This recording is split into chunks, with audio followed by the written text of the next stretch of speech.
Sejam bem-vindos a mais um podcast Fala Comandante.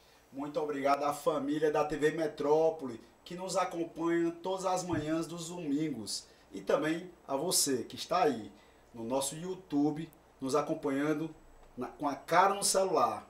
Aproveita você para poder curtir, fazer aquele comentário diferenciado, compartilhar para outras pessoas, porque o podcast Fala Comandante traz histórias inspiradoras e hoje não vai ser diferente, obviamente, com um personagem que vocês vão realmente ver nele a superação em pessoa.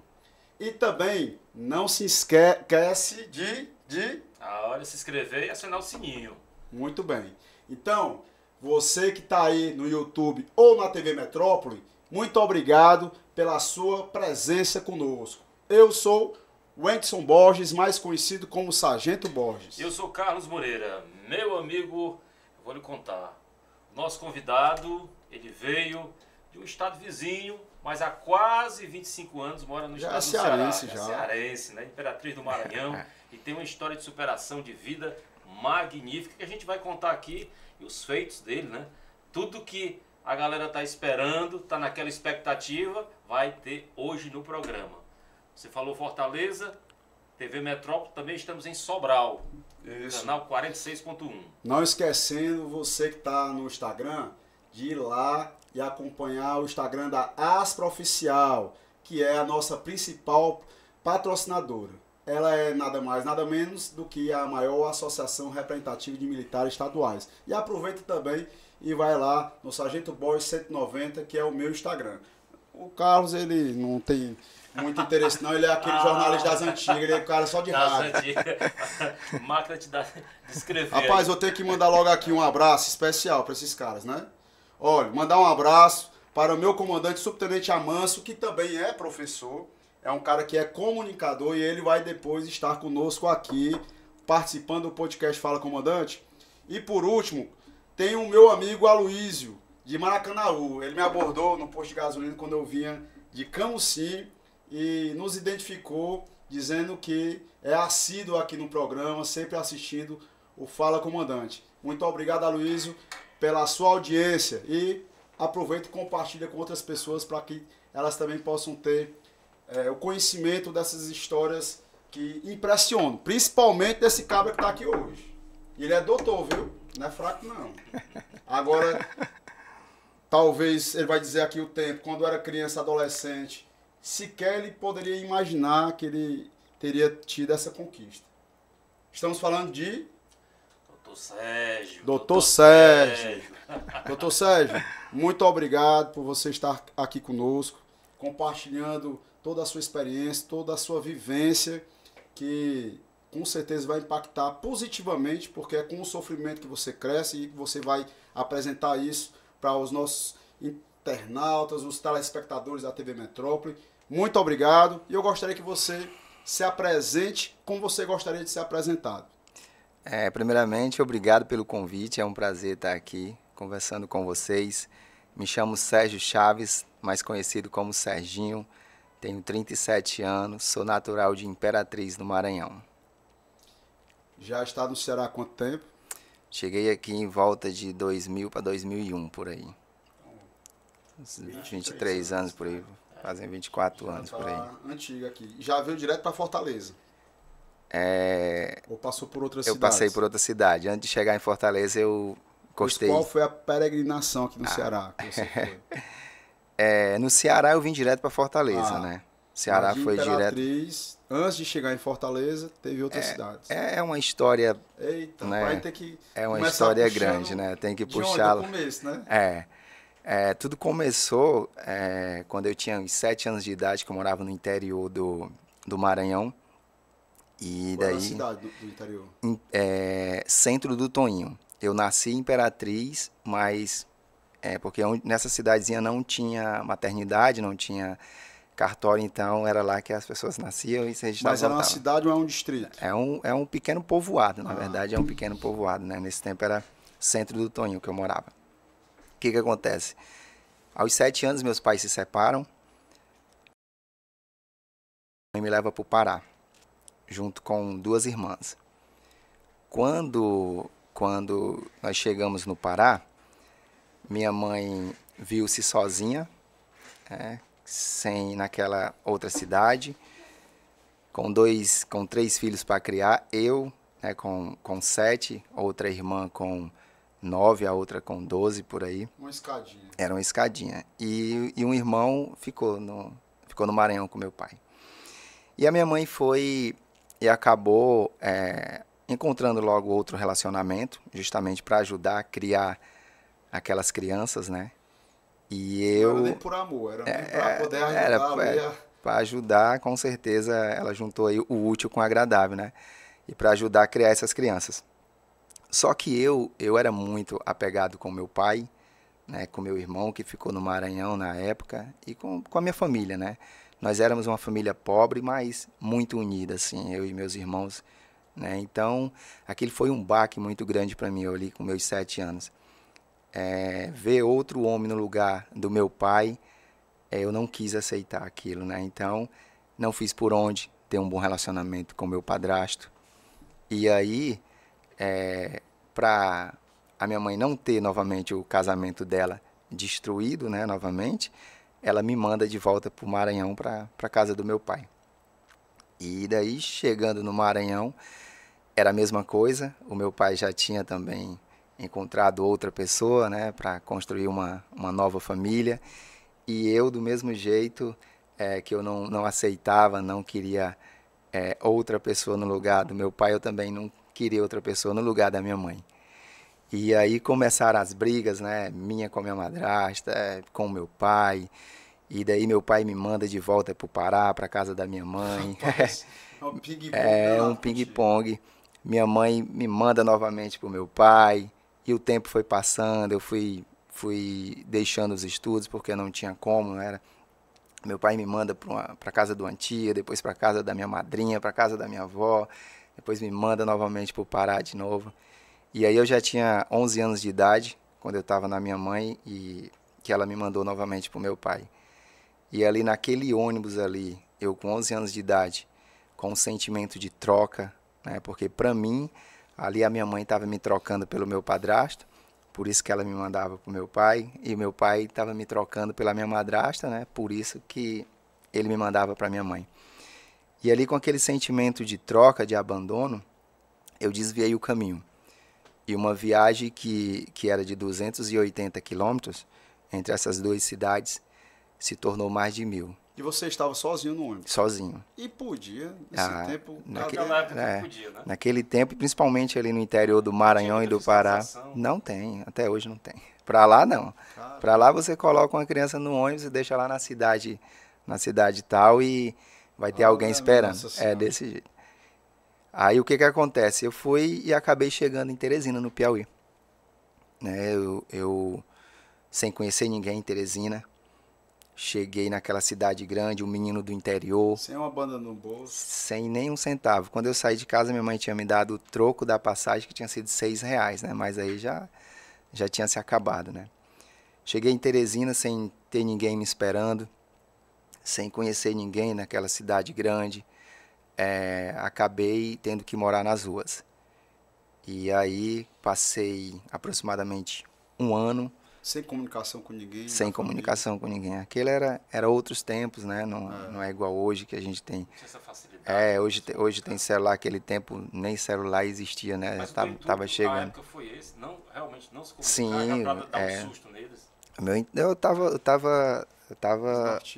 revoltado, sabe? Ali com aquele sentimento de abandono, eu não queria comunicação com nenhum deles, né? Era tanto que aquele tempo, para você falar com alguém, você ligava para um telefone comunitário, aí avisava, olha, eu quero falar com fulano. Aí iam lá chamar, liga daqui meia hora, daqui uma hora, aí ligava que a pessoa ia lá atender, né? O tempo era outro, né? Era diferente de hoje. E daí eu em Teresina, passei os piores momentos da minha vida, né? Ainda criança, fome, né? Frio, abandono, e fui tentar fazer coisas que eu fazia quando criança lá no interior, né? Vender din-din, vender pão, Só que ninguém na cidade grande dá essas oportunidades para uma criança, né? Diferentemente do interior, que lá a gente... E ainda também estava maltrapilho, sujo, Sim, sim, não com certeza. tinha, assim, como as pessoas Sim, confiavam muito com bem. certeza. Tava na rua, né? Estava Então, nas ruas. caramba, velho, é um negócio Exatamente. complexo. Então, eu pastorava carros, né? Lavava carros ali aos redores da rodoviária, ajudava um senhor num box lá, lavar os pratos dele em troca de um prato de comida.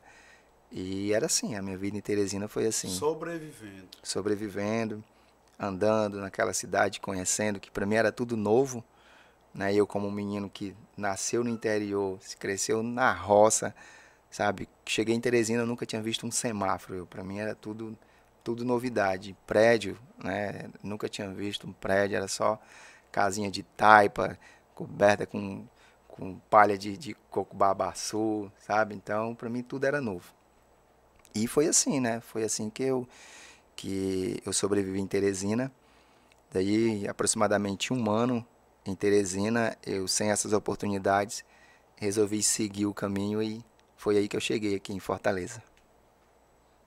Quanto tempo você passou em Teresina? Um ano. Aproximadamente um ano. E aí, o que foi que deu que você veio para Fortaleza? Por qual motivo? Como é que você conseguiu? De Teresina para cá eu vim de carona com um caminhoneiro, né? Mas por E que você pensou, vou para não, Fortaleza? eu não pensava assim Tinha não, essa, né? não tinha essa não. Eu ia para onde o Até destino, porque você né? nem, eu acho que Não, na não. época, né, não tinha menor. Fortaleza eu só via, assim como em Teresina, eu só via na TV, né? Ali, Aí você pensou, não, Fortaleza vai ser melhor do que Teresina. A capital é eu, maior. eu acredito que eu deve ter pensado assim, né? Era Só menino, sabe que foi assim. só sei que foi assim, né? Normalmente criança não tem muito esse negócio de raciocinar, eu vou quando diz, não, eu segui meu caminho. Mas essa época que tu estava em Teresina, morando na rua, com relação à alimentação, o asseio, onde é que você se cuidava?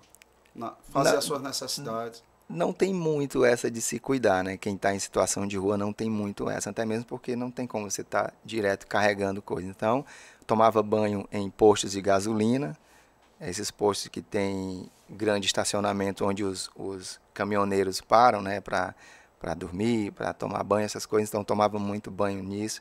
Na rodoviária também, quando os segurança não via a gente entrando no banheiro para tomar banho. Ou então nos rios, né? Tem um rio lá, bem próximo da rodoviária, tem um rio, tomava banho também muito nos rios. E era assim, né? Era assim, comer era pastorando um carro para conseguir uma moeda, era sobrevivendo com caridade de pessoas que doava sopa, né? Que leva sopa para moradores de rua, leva algum alimento.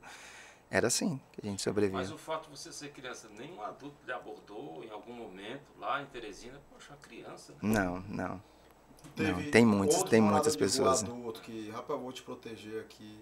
Não tinha. A Era gente cada um por si. cada um por si, né? Lá era cada um por si. Tinha outras crianças também, né? Eu lembro que tinha outras crianças, algumas na minha idade, outras um pouco mais velha.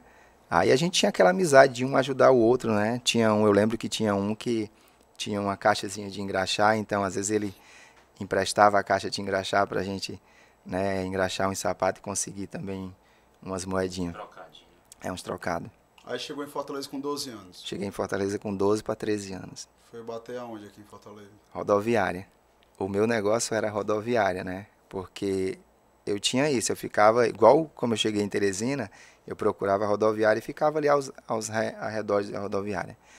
Cheguei em Fortaleza, na mesma situação que eu cheguei em Teresina, sem conhecer ninguém, sem ter ninguém me esperando. E fui fazer as mesmas coisas que eu fazia em Teresina para sobreviver. Pastorar carro, né? Lavar um carro ali, limpar um para-brisa no semáforo. E aí, aqui em Fortaleza, eu tive a oportunidade que eu estava precisando, né? Um senhor de nome Nonato, que era proprietário de um lava-jato ali no bairro de Fátima, ele me viu num grande supermercado, no estacionamento de um grande supermercado, eu pastorando nos carros, e ele teve a curiosidade de saber justamente quem era eu, de onde eu era, porque ele nunca tinha me visto ali. Então eu expliquei para ele que eu tinha acabado de chegar aqui em Fortaleza, que eu estava só, né, que eu estava em situação de rua. Na hora, o Nonato perguntou se eu queria trabalho, e eu disse que sim. Era justamente isso que eu estava precisando. Ele perguntou se eu estava com fome, eu disse que estava, e ele me apontou o caminho, disse assim, ó, eu vou comprar uns negócios aqui, mas pode ir assim, nessa direção, um local assim, assim, chega lá e diga que eu mandei você dar um prato de comida, que você vai ficar lá com a gente. Cheguei, fiz isso, e era um lava-jato, eu já era acostumado a lavar carro, e aí eu comi, já peguei a mangueira lá, o jato de lavar, e já fui para cima de um carro já para lavar o carro. Quando ele chegou, ele já viu aquilo e aí ele disse, não, ele vai ficar aqui com a gente, né? Então, a oportunidade que eu tive foi no Lava Jato justamente com o Nonato. E o Nonato, ele, além dele me dar uma oportunidade de trabalho, ele me deu uma nova família, né? Que era justamente o que eu mais precisava, né? Dignidade. Dignidade, né? Um lar, uma nova família. Então você tinha nessa época 13 anos, mais ou menos? Por aí, uns 13 anos. E aí começou a trabalhar com o Nonato, no Lava Jato dele.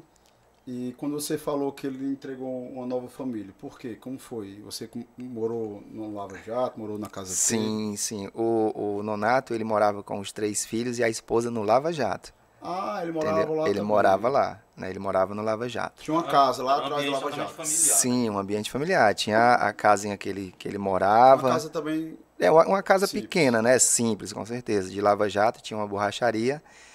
E aí eu digo que ele me deu uma nova família porque tudo que ele e a família dele comia, eu comia, né? Era coisa simples, mas a gente sentava à mesa junto, né? Dormia E ainda pagava o salário. sobre o mesmo teto, sim. E eu ainda tinha meu dinheirinho toda semana. Mas assim, se você for avaliar, é tão difícil É. alguém se sensibilizar e ter verdadeiramente empatia, de querer entender um pouco, principalmente os moradores de rua. Sim. Tem um morador de rua que é próximo à associação, que a todo momento eu fico ali buscando ver se eu vou falar com ele ou não, porque ele é preto de ceroto. Ele só anda de short, sem sandália, sem nada. Sabe? Ele tá ali com os 2 dedos de grude. E aí dá vontade, rapaz, meu amigo, pelo amor de Deus, você quer ir ali tomar um banho, você quer uma roupa e tudo. E eu fico fazendo essas reflexões e me julgando. Por que que eu não dei a mão? Por que que eu não realmente me solidarizei de alguma forma? Pelo menos para perguntar como é que ele está. E isso traz essa reflexão para todos nós, porque em Fortaleza, diferentemente do interior, tem muito morador de rua, que é o sem teto. Ali na continuação da Dom Manuel, que é a Guanambi. Tem um local lá onde tem vários moradores de rua que são acolhidos pela prefeitura, mas que perceptivelmente não é da forma adequada. E alguns podem ser por opção, entre aspas, né? É a única opção que eles enxergam, mas a sociedade passa por todos eles e é como se eles não existissem. Ou se existe para atrapalhar a vida deles, né? Do trabalhador que está na correria do dia a dia. E o que você nos traz é uma história onde o Nonato, ele que é uma pessoa simples, não tem tanta posse, quantas pessoas são milionárias e poderiam ajudar mais o próximo, sem aquele pré-julgamento e achar que se ele está na rua é porque ele quer. Tem muitas pessoas que pensam dessa forma, né? Então, a atitude do Nonato foi louvável e de uma forma excepcional, porque raras pessoas têm uma atitude igual a essa.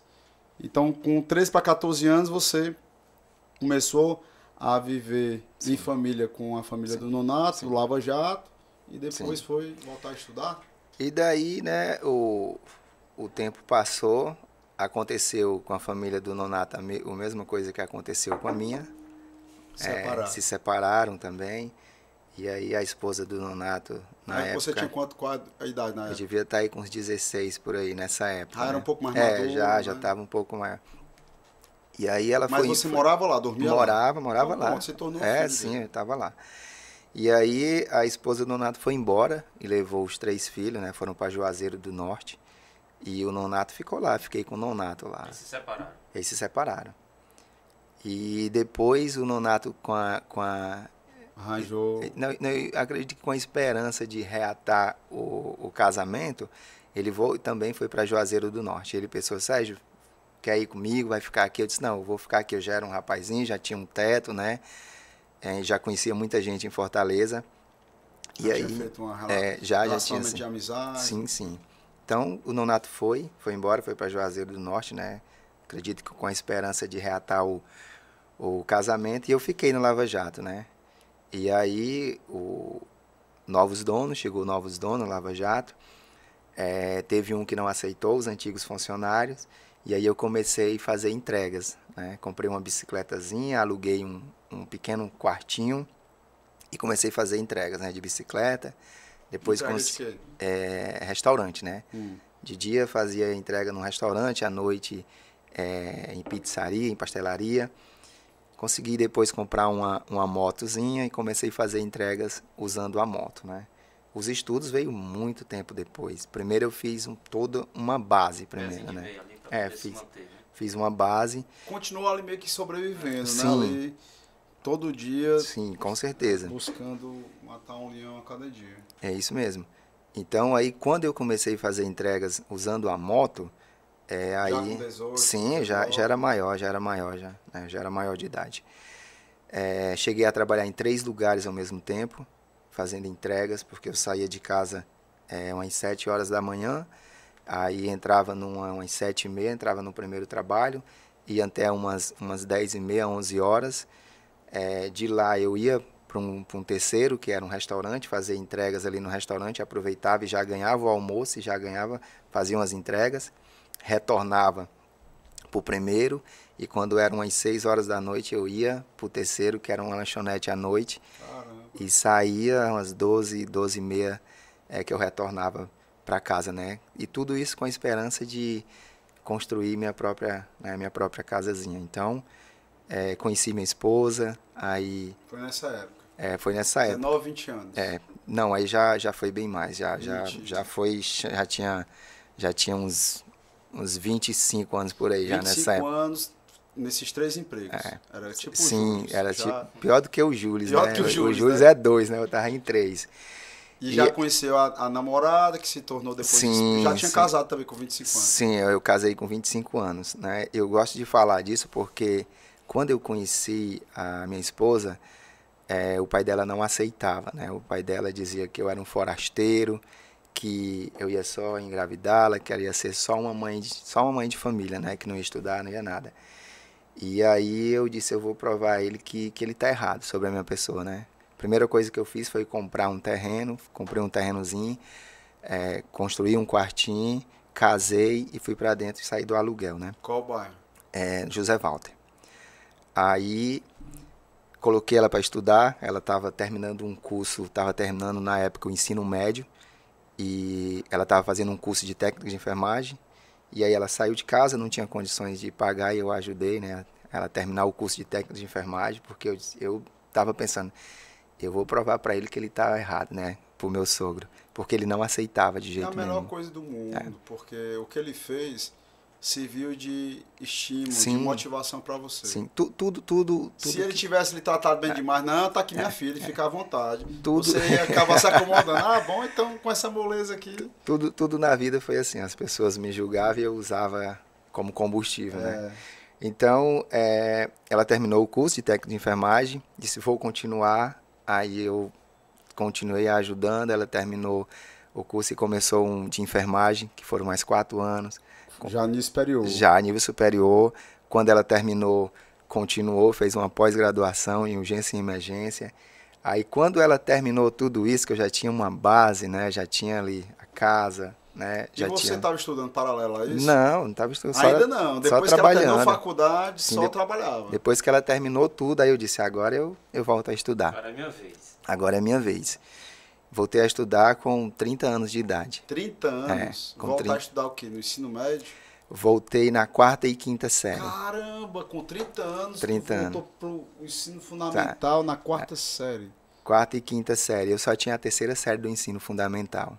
Tinha mais só ler e escrever, praticamente. Mas eu lia bem porque eu sempre gostei de Gostou ler, de né? ler, Sempre né? gostei de ler, então... Facilitou. Isso. Então, quando eu voltei a estudar, voltei na quarta e quinta série, eu não tinha nada comprovando, nada que eu já tinha estudado. Só cheguei na escola, Raquel de Queiroz, no José Walter, e disse, quero voltar a estudar. Deixei um emprego à noite, que já tinha mais de 10 anos que eu trabalhava nesse emprego. Deixei, fiquei com 2 de dia. Eu disse, agora eu volto. A mulher já estava... A mulher já tinha terminado. Já estava ganhando também Não, mas ela passou mais de 5 anos para conseguir um emprego. Um emprego. Mesmo depois com especialização? Mesmo com especialização e tudo. Passou mais de 5 anos. E aí eu tinha que trabalhar de dia, né? Eu já tinha um filho já, tinha que trabalhar de dia para manter a casa, manter o filho. E perdeu ainda a renda da noite. E perdi a renda da noite para voltar a estudar.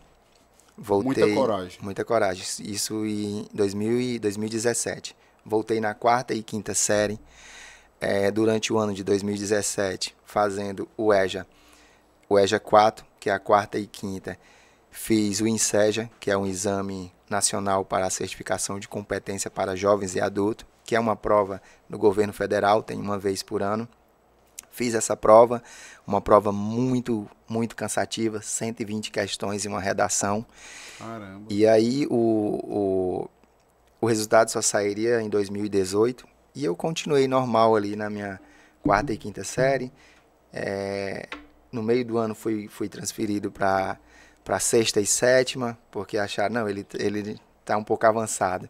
E no final do ano eu já estava no oitavo e nono, né, durante um ano. Então, só que em um ano concluiu o ensino fundamental. Sim, só que aí, quando começou 2018, saiu o resultado da prova do INSEJA. O INSEJA valia por O INSEJA vale tudo. Vale tudo. Vale tudo. Fundamental e médio. Vale fundamental e médio. Fez a prova, conseguiu obter a nota lá. Qual a menor nota? 7? Se eu não me engano é 5, né? 5. Eu não lembro mais, mas se eu não me engano é 5. E aí fiz, em 2018 eu já matriculado normalmente na oitava e nona série, saiu o resultado.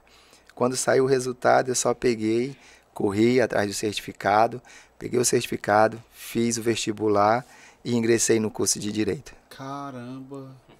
Tudo foi muito rápido, né? Tudo muito rápido. Não, nesse foi atrasado pra caramba, muito sofrido, assim, um negócio fora realmente do comum, da normalidade, já com 30 anos, depois de uma resiliência bem fortalecida, aí vai com a cara e a coragem para começar tudo de novo. E em um ano, aí foi rápido, porque pensando que iria ser de 2 em 2 séries, aí de repente faz a prova, já no outro ano já tá... Ou seja, começou um ano na quarta série, no outro ano começou a faculdade. Comecei o Direito. Caramba! Exatamente. Comecei. E o curso de Direito foi em qual universidade? Foi na FAES Fafó. Aí teve a despesazinha da mensalidade. Tive que continuar trabalhando, fazendo entregas de dia e estudando à noite, né? E aí foi que o negócio apertou puxado, mesmo. Porque a bagagem do ensino fundamental e médio foi muito reduzida, né? Foi muito rápida. Agora, e você tinha que já entrar com outros conhecimentos muito mais sofisticados, muito mais aprofundados. Então, imagine você sair da terceira série do ensino fundamental e ir direto para a faculdade. Ir direto para a faculdade, para um dos cursos mais difíceis que tem, que é o curso de Direito. As primeiras matérias eu lembro que era português jurídico. Se o português comum Meu já amigo, é eu tô ainda aprendendo português, ainda vem esse português ainda jurídico, tá de brincadeira. Isso, então, até na faculdade foi difícil para mim, porque pessoas falavam, eu escutei na faculdade, tu é burro, tu não sabe escrever essa palavra, porque eu não tinha a base do ensino fundamental nem do ensino médio, então escrevia palavras erradas, falava palavras erradas, então dentro da minha turma eu escutei pessoas falando, né, para tentar me diminuir, ou sei lá o que, tu é burro, tu não sabe escrever essa palavra. Mas aí tudo aquilo, como tudo na minha vida eu usei como combustível, eu também peguei isso. Então, além das 8, às vezes 10 disciplinas do curso por semestre, eu ainda tive que estudar português, né? E então foi justamente isso que me levou a ser tão dedicado. Longe de mim ser o aluno mais inteligente da sala, né? Provavelmente. Mas com certeza você era o mais esforçado. Com certeza eu fui o mais esforçado, né? Então inventei métodos para estudar. no banheiro da minha casa tinha coisas que eu colocava em frente, a pia ali. Então, na hora que eu ia escovar os dentes, eu ficava lendo e relendo aquilo, lendo e relendo. Eu saía de casa 2, 3 horas antes de começar o expediente do trabalho para ler, para estudar no trabalho, porque já tinha um filho, e o filho, né, o filho quer atenção. Qual era a idade do seu filho aí? Ele devia estar aí com 2 aninhos por aí. Então, chora. Então, na minha moto, no guidão da minha moto, tinha post-it com coisas que eu tinha que aprender. Na hora que eu parava ali no semáforo, eu lia aquilo, lia e relia, lia e relia. Quando eu aprendia aquilo ali, eu substituía, colocava novos. Saía de casa escutando videoaulas, né? Baixava as aulas no YouTube, transformava em MP3 e aula de 4, 5 horas. Passava o dia escutando aquelas aulas ali. Inventava rimas, sabe, para me decorar coisas. E aí, todo esse esforço me levou a ser aprovado na OAB, né, que é uma das provas mais difíceis que tem, onde 80% são reprovados.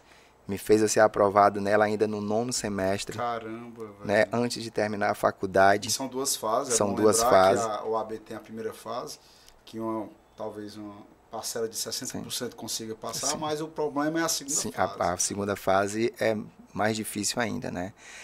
E aí tudo isso foi nesse método, estudando durante 5 anos, sem pagar cursinho, né?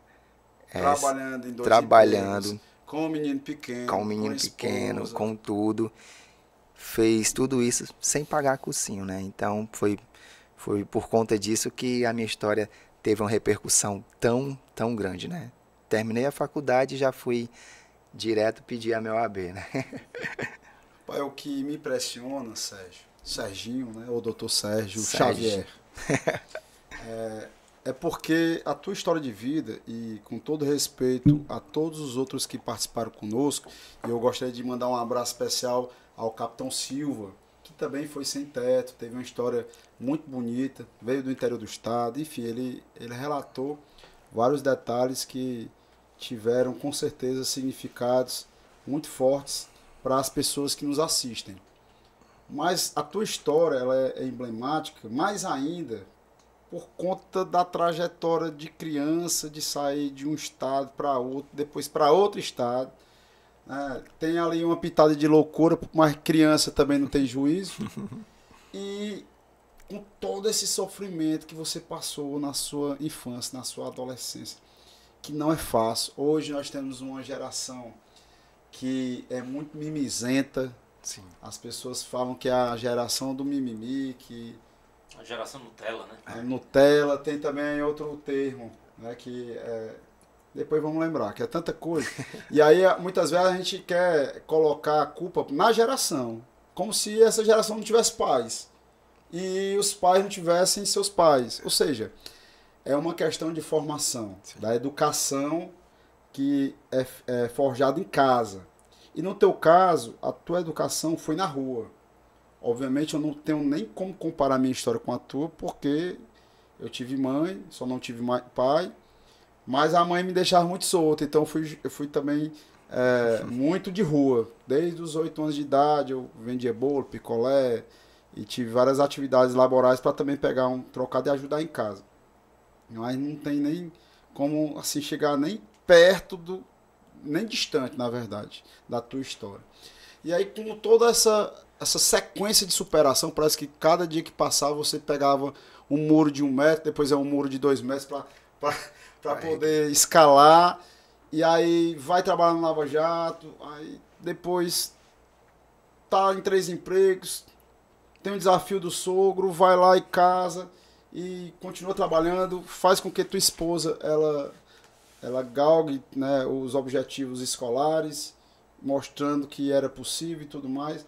Aí depois de tudo isso, pô, irmão, já está mais do que superado. A história já está formidável. Parabéns. Já dá para escrever um livro e ser de sucesso.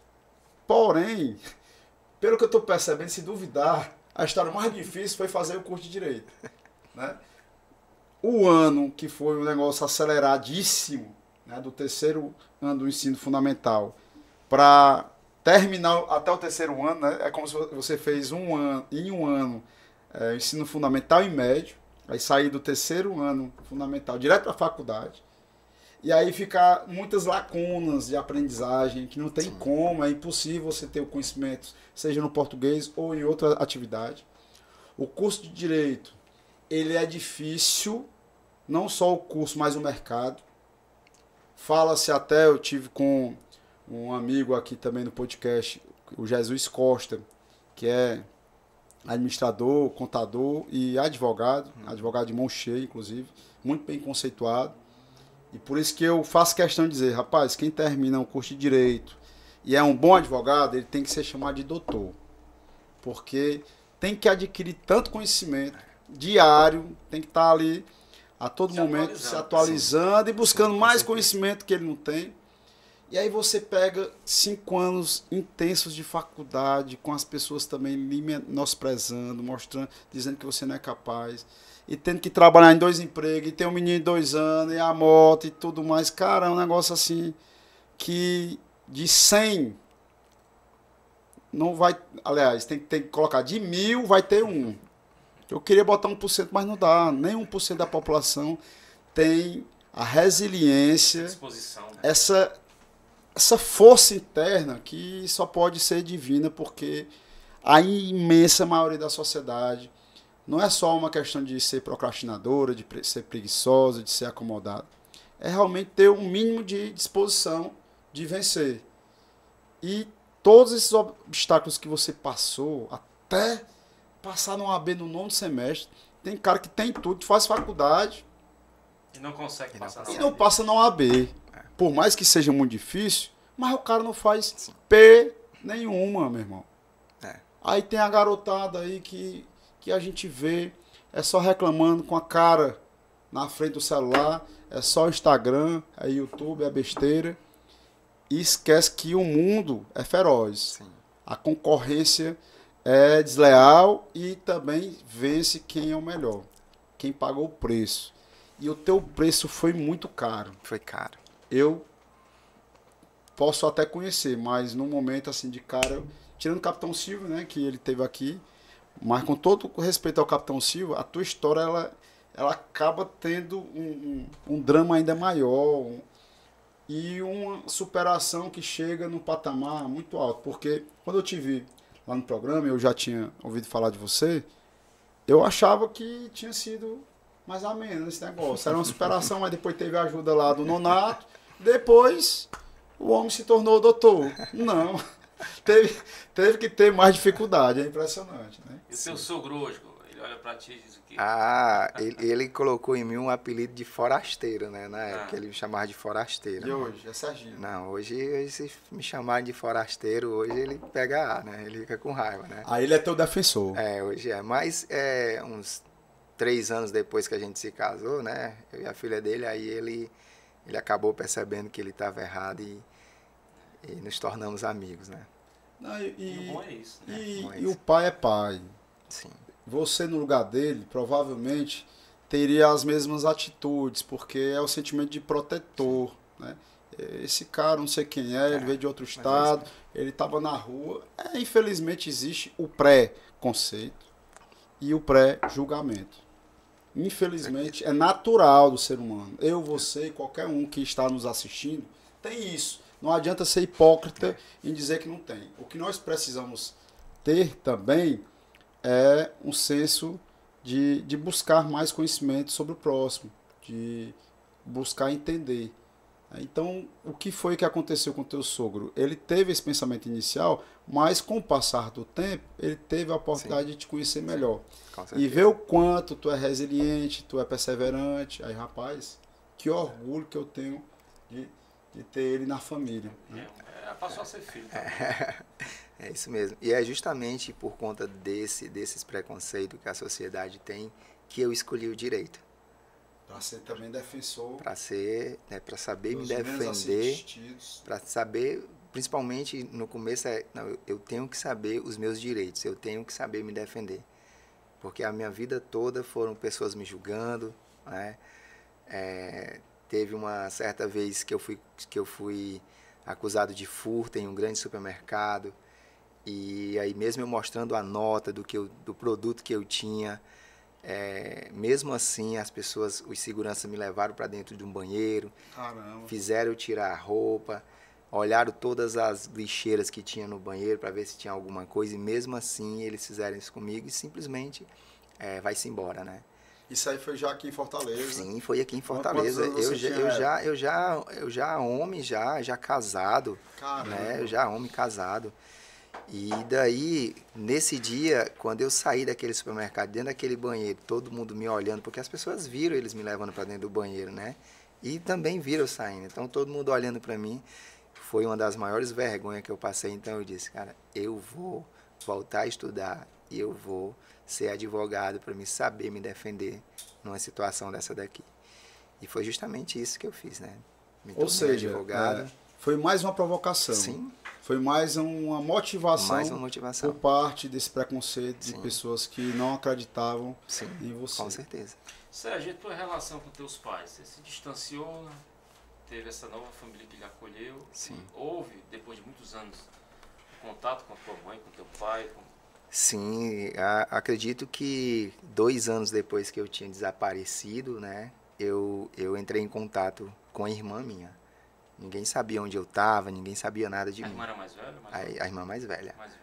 Eu sou o caçula.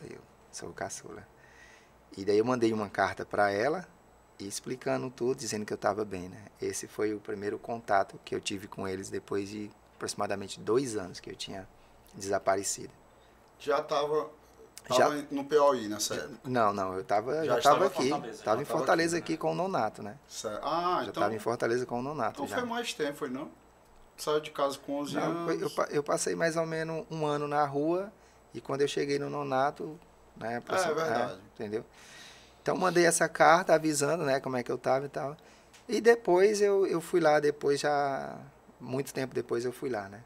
Retornei para ver eles, queriam me segurar por lá, né, mas eu disse, não, ninguém me segura mais aqui não, né. Então, A tua mãe ou teu pai? o meu pai queria me Os segurar. dois estão vivos? Meu pai faleceu no primeiro semestre da faculdade, né? E meu pai ele tinha muito orgulho de mim, né? Pelo homem que eu já tinha me tornado. E eu lembro que eu disse para ele, pai, voltei a estudar e vou cursar direito. E como eles não entendiam muito, ele já dizia para todo mundo lá no interiorzinho, meu filho é advogado, meu filho é advogado. Doutor, viu? Já dizia isso, né? As pessoas no interior são assim, né? Eu tinha mal começado o curso e ele já dizia, meu filho é advogado, meu filho é advogado. E, infelizmente, ele faleceu no primeiro semestre da faculdade, ele não pôde, né, ver o filho dele realmente se tornando advogado. E sua mãe? A minha mãe está viva, graças a Deus. Tenho uma relação muito boa com a minha mãe, né? Antes do meu pai morrer também, né? A minha relação com meu pai muito boa também. Aquelas mágoas que eu tinha no coração se passaram, né? Eu fui virando homem, acabei, né, deixando essas mágoas para trás. E graças a Deus ele se foi e a gente estava em paz, né? E minha mãe está bem, continua morando na mesma cidade, no Pará. E também, com certeza, sente muito orgulho do filho que eu me tornei. E Sérgio, com relação à ação social, que você assume um protagonismo muito bacana aqui em Fortaleza, fala um pouco a respeito, né? Que você tinha comentado anteriormente, eu já vi que você tem um grupo de pessoas que ajudam o pessoal que é sem teto e tal. Sim. Hoje eu faço parte de um grupo que chama Amigos das Ruas de Fortaleza. E de 15 em 15 dias a gente leva alimentos para as pessoas que estão em situação de rua, né? Então a gente leva aí quase 500 alimentos ao total. Somos um grupo de aproximadamente 350 pessoas e a gente fica ali se revezando para de 15 em 15 dias a gente levar alimento. Grande, né? Muita gente somos muita gente. Normalmente as ações são na Praça do Ferreira. Aproveito e já convido a todos que queiram participar. Né, só procurar lá no Instagram Amigos das Ruas de Fortaleza e se quiserem fazer parte do grupo serão bem-vindos, né? E para mim é muito, muito gratificante ajudar essas pessoas que estão em situação de rua, que um dia eu também tive em situação de rua e pessoas também me ajudaram, né? Então, pessoas também me ajudaram. Esse movimento acontece todo mês, toda semana? 15 dias. 15 dias. 15 dias esse movimento Só acontece. na Praça do Ferreira ou tem mais algum bairro que vocês contemplam? Às vezes nós faz algumas ações itinerantes. Também vamos, às vezes nós vamos para Cal, né? Às vezes nós vamos para debaixo de viadutos, sabe? Mas normalmente é na Praça do Ferreira. É só alimento ou tem roupa também? Quem desejar ofertar roupa, calçado, sim, a gente também, a gente também recebe doações de roupa também, né, de calçados, e a gente destina para as pessoas que faz essa distribuição. Legal. Tô procurando aqui, não tô achando no Instagram. Como é que é? Amigos da Rua Fortaleza. da Rua. Você citou aí na sua fala agora há pouco em relação às pessoas que lhe ajudaram, no caso o Nonato, sim, e você retribui dessa forma, que é muito bacana e muito sim, louvável. Nós falamos aí da tua reaproximação com a tua família e a tua segunda família, o Nonato. Tá lá pelo Juazeiro, fez as pazes com a mulher. Como é que foi? Rapaz, o Nonato, olha como as coisas... Uma pessoa importante sim, demais na tua vida. O Nonato foi a chave principal. Foi a chave principal. Sem o Nonato, eu acredito que eu não estaria aqui hoje, não teria passado tudo o que eu passei, né? E o que eu me tornei. Olha como as coisas de Deus são perfeitas, né? A Bíblia já diz que o que você planta, você colhe, né? Se você plantar o bem, você vai colher o bem. E o Nonato, eu perdi o contato com o Nonato, já havia mais de 12 anos que eu não tive contato com o Nonato. Quando a minha história veio à tona, que foi notícia no país todo, em diversos programas de TV. Sim, tem alguns programas que você participou. Fala Brasil, É de Casa, Domingo Espetacular, aqui, todos aqui eu passei. Todos né? aqui do Ceará, né? Como foi que eles te acharam? Você é filho pródigo lá da TV Metrópole, né? Da TV Metrópolis, já fui várias vezes lá também. Né? Como eles me acharam foi quando foi postado uma foto minha nas redes sociais, contando um pouco da história, então veio à tona a minha história e se espalhou. Virou matéria. Virou matéria no país todo. Assim, na verdade foi multiplicando Sim, várias foi multiplicando, matérias, né? foi multiplicando. Teve Ana Maria Braga, sabe? Também, né? Programas gigantescos de nível nacional e também regional e local. E você também é blogueirinho, você é bom de mídia. Nada, a gente está no Instagram, né, contando um pouco da minha história também, justamente para inspirar pessoas, né? Voltando ao caso do Nonato, quando essa mídia tive essa repercussão, eu não tinha mais o contato do Nonato, acabei postando uma foto dos filhos dele, que eram criança na época também, que eu bati uma foto e postei. Com 2 horas, 1 hora, encontraram, justamente através das redes sociais, meus seguidores encontraram eles, eu conheço, moro aqui em Juazeiro, é assim, assado. Então, acabei já pegando o contato do Nonato, e para ver como as coisas de Deus é perfeita. O Nonato precisou de uma ajuda jurídica, e eu, já na condição de advogado, viajei para Juazeiro do Norte e fui defender lá no tribunal, na condição de advogado, o homem que me tirou das ruas, que foi o Nonato. Sensacional, né, cara? É um negócio que, rapaz, é uma novela com drama que tem que ter outra ação que vá fazer algo para fazer sentido. Sim. É um negócio... Se fosse para contar essa história assim num livro, sim, é difícil a pessoa ter tanto detalhe, tanta... Sim, com certeza. Ou seja, indiretamente, né, inconscientemente, te preparou para defender. Sim, sem saber de nada, né? Sem querer nada em troca, ninguém sabe. Né? Já ele estava ali, tirou das ruas, né, e ajudou alguém que lá no futuro estaria sendo advogado dele, né? Bacana, sensacional. Ele continua no Juazeiro? Continua no Juazeiro. E retomou o casamento? Não deu certo. Não deu certo novamente. Mas está bem por lá? Tá, graças a Deus tá por lá. Visitei ele recentemente, mas justamente foi no dia da audiência, né? No dia da foi audiência. Agora já há pouco tempo? Foi recente, deve ter 2, 3 meses no máximo esse caso. E atualmente, doutor Sérgio Xavier, Serginho, como é que tá? Você tem um escritório? Como é que tá a tua situação como advogado? Tá prosperando? Sim. Quer deixar algum endereço, algum contato? Hoje... Que as pessoas queiram também lhe contratar? Hoje eu faço parte de um escritório justamente de 2 colegas da faculdade, que a gente era a panelinha da faculdade, né? Não é aqui o pessoal do fundão, não. Não, eu nunca fui do fundão. Os não. era da frente, né? Nós era ali das primeiras cadeiras. Acredito que se eu fosse do fundão não teria conseguido tudo isso não, né? Até mesmo que nós era 75, realmente 75 alunos. Ixi, era muito aluno. Era muito aluno. Eu estava entre os primeiro a ser aprovado na UAB. Então, Dos 75, tu estava entre os 3. entre os 3 primeiros, né? Dos primeiros que foram aprovados, eu estava no meio, né? Foram 3 primeiros aprovados. Então, se fosse do fundão, com certeza não... Né? Com certeza não estaria. Vai para o resto da turma, Sim. Né? 70 lá vai. Sim, com certeza. Então é isso. Então eu tô com esses meus colegas, né, da faculdade, né? Teve uma história muito bacana também, né? Se der tempo eu vou contar aqui. Na época que eu fazia entregas, né? Passava o dia ali fazendo entregas e à noite ia para a faculdade. Tinha um escritório grande aqui, né? Que inclusive é do procurador do estado, Damião Tenório. Meu amigo. Ele é pra vir pra cá. Isso, né? Ele é forasteiro também. Brincadeira.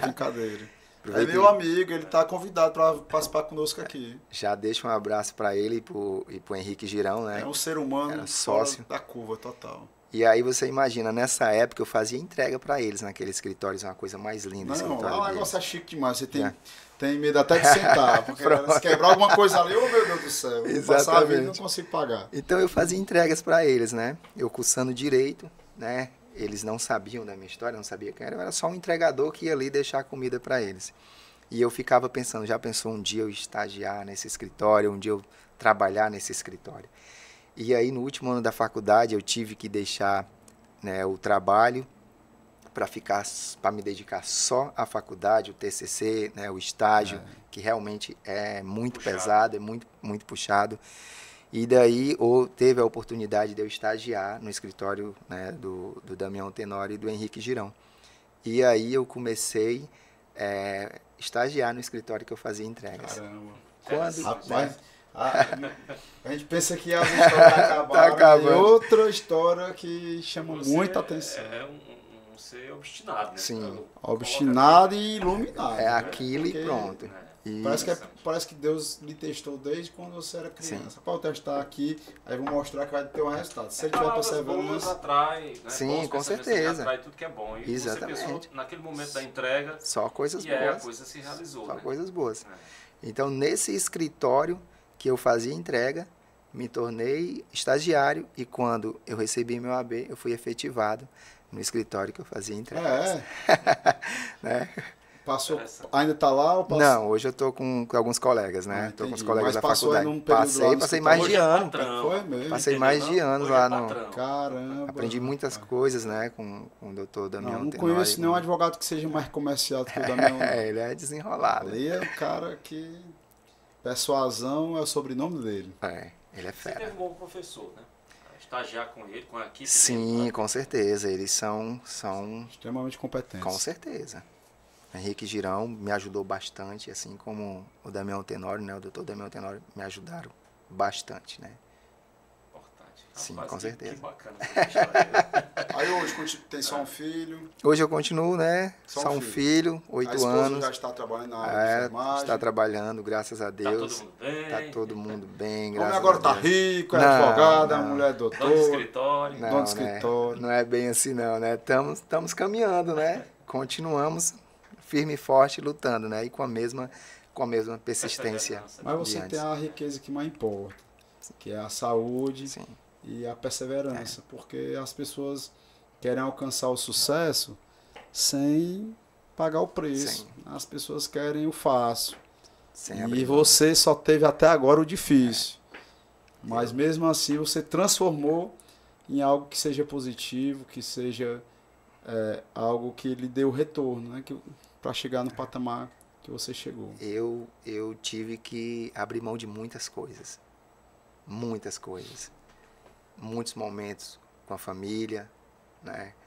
Quantas vezes eu levei minha esposa e meu filho à praia, mas parece que eu não estava ali.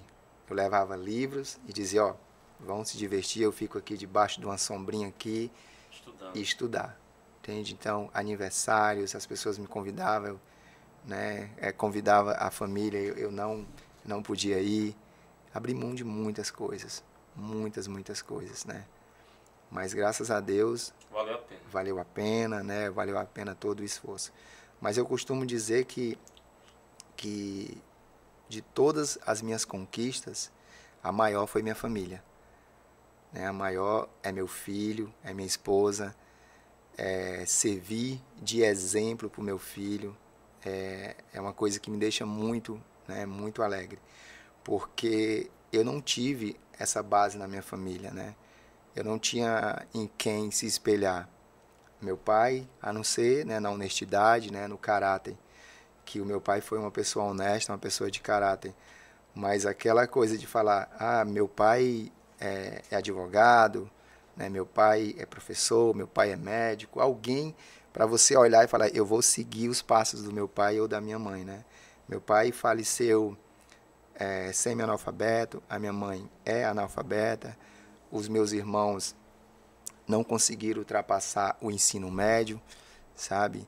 Então, eu furei uma bolha gigantesca da minha família, porque os meus avós também, sabe? Não eram formados, eram pessoas... Uma bolha com uma redoma muito sim, sólida, né? Para você ultrapassar sim, isso. Com certeza. E tudo que você viveu, né? Exatamente. Então, agora você imagina só, meu filho, qual a probabilidade dele, né, dele querer estudar, dele querer, né, se formar em alguma coisa, entende? Passar num concurso público. Ele diz que quer ser policial, né? E eu, olha só. o sonho dele é ser policial, né? Tem 8 anos e aí eu sempre incentivo ele, né? Eu só não quero que meu filho seja bandido, né? O que você quiser ser, eu lhe apoio, né? Bacana. Respeito demais a polícia, né? Tenho muitos amigos policiais e se ele for policial, né? Com certeza a gente vai fazer uma parceria boa, né? Já pensou? Ele prende, eu solto, né? Vai ser uma parceria, né? Olha aí, né? Vai ser uma parceria bacana. Então, de tudo isso, o que eu acho mais interessante é isso, eu ser exemplo para o meu filho, né? De ter, com certeza, o meu filho, os filhos deles, todos vão ter agora em quem se inspirar na família, né? Para seguir. E Sérgio, eu acredito muito que os nossos telespectadores, os internautas, as pessoas que acompanham o Fala Comandante, já veem em você um exemplo. Você, obviamente, tem como, por obrigação, ser exemplo do seu filho. Mas nós, cearenses, boa parte que nos assiste são policiais militares, bombeiros militares, e é por isso que nós trouxemos você e outros que se tornaram referência com histórias inspiradoras para mostrar que é possível. Por mais que você leve pancada, quando você pensa que está sendo nocauteado, a pessoa se levanta e mostra que a superação parte muito de dentro para fora, sem esperar que outras pessoas vão ajudar. Então você, sem sombra de dúvidas, é um grande exemplo para todos nós que estamos acompanhando a sua história. E que exemplo, né? E que exemplo. Né? E Carlito, estamos chegando no final. Pois é. Essa história é tão contagiante que a gente passaria mais uma hora, mais 2 horas, né? Meu amigo, eu tenho certeza que ele vai trazer outros detalhes que ele acabou esquecendo, porque é ele tanta fez um coisa. resumo grande aqui nessa hora de bate-papo, né? Imagine aí, sei lá, 24 anos resumido em 1 hora, né? Então Mas assim, fica o convite aberto em outro momento, né? Pra gente papear aqui, né? O convite já está aberto. E é interessante, um dos objetivos desse programa, desse podcast, né? É contação de histórias para provocar o próximo, né? E essa tua história com certeza está provocando muita gente. E despertar aqueles que estão na dúvida, né? Principalmente no interior, eu não tenho essa experiência aqui em Fortaleza, porque eu trabalhei com educação no interior, e existia uma certa resistência daqueles adultos que queriam terminar os estudos fazendo o EJA. E fez o EJA, não, aí você está quebrando tudo, não importa. Importa que você quis, sim, você conseguiu, e aí o resultado. Sim, com certeza. E o meu comando é superação. Superação. A tua história de superação, você é a superação em pessoa, personificada, é a palavra. E que bom lhe conhecer, que bom ter essa oportunidade para contar a tua história, replicar para todos que nos veem através da internet, também através da TV, tanto a TV Metrópole de Sobral, como em Fortaleza. É isso mesmo. Meu amigo Serginho e a todos que nos acompanham, meu comando é um misto de resiliência com perseverança. É algo que me impactou muito, todo o sofrimento que você passou, da infância, adolescente, adulto de novo, já depois de 30 anos, ainda ali muito focado. E as pessoas falam muito de motivação, de foco, mas tem que entender que precisa ter a disciplina, porém tem que ter o couro grosso para aguentar. E você teve uma resiliência totalmente incomum, fora da curva total, anormal, né? Eu poderia aqui trazer vários adjetivos. E você tinha algo que você queria e você teve a devida persistência. Então você foi muito perseverante. Então você ter aguentado as pancadas e ao mesmo tempo ter lutado, isso prova que você ainda não chegou onde você merece chegar. Eu tenho certeza que você está no meio do caminho. E essa sua trajetória até agora, sem demérito nenhum a outra história, mas a sua realmente nos traz uma inspiração inigualável, para ficar mais bonito, né? E você, Serginho, Dr. Sérgio Xavier, qual é o seu comando? O meu comando é persistência, foco, né? Às vezes as pessoas querem as coisas muito rápido, querem resultados rápido, entende? E não abrem mão de outras coisas. Eu costumo dizer para os meus amigos que você tem que dar um passo para trás para poder dar dois para frente, né? Tenha foco em tudo que vai fazer. Se você quer passar num concurso público, pois tenha foco nisso. Abra mão de alguma coisa, abra mão da curtição no final de semana com os colegas e se dedique, porque enquanto você está estudando, seus colegas estão se divertindo, você está ali, né? Vai com certeza tá mais à frente do que eles. Então é isso, né? Abra mão de alguma coisa, se dedique em tudo que você vai fazer, dê o melhor de si, que tudo dá certo, né? Imagine só, um menino que saiu de casa aos 11 anos de idade, morou nas ruas, foi humilhado, passou todas as dificuldades, passou fome, voltou a estudar 20 anos depois, volta na 3ª série do ensino fundamental e em 6 anos consegue sair da 3ª série do ensino fundamental e se tornar advogado. Tudo é possível, né? Mas, para isso, tenha persistência, tenha foco. Sensacional, meu irmão. Qual é o teu Instagram? Deixa aí pro pessoal para eles poderem seguir e saber o que você está fazendo. Serginho Chaves P. Todas as redes sociais. Instagram. É outro sobrenome? É Pereira. Sérgio Pereira. Chaves Pereira. Né? Bacana. Serginho, cara, muito obrigado mesmo pela sua participação. Pedir para vocês também não esquecerem de seguir Amigos da Rua Fortaleza. Exatamente. Programa sensacional que envolvem 350 pessoas que querem só o bem. Só o bem. Ajudar as pessoas que estão em situação mais vulnerável. Agradecer a você que está aí no nosso YouTube, podcast Fala Comandante, ou Fala Comandante Podcast. Fala Comandante Podcast. Se inscreve para que você possa ter sempre a possibilidade de conhecer histórias igual do Serginho, que é uma história que vai marcar todas as pessoas que puderem assistir esse momento. E você também da TV Metrópole, muito obrigado mesmo.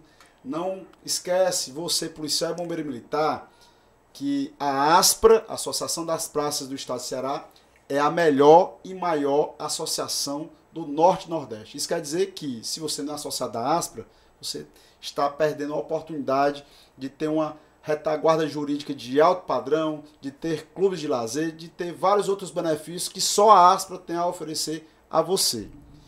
E, Carlito, e a todos que estão conosco no estúdio, muito obrigado à produção e até a próxima no nosso Fala Comandante.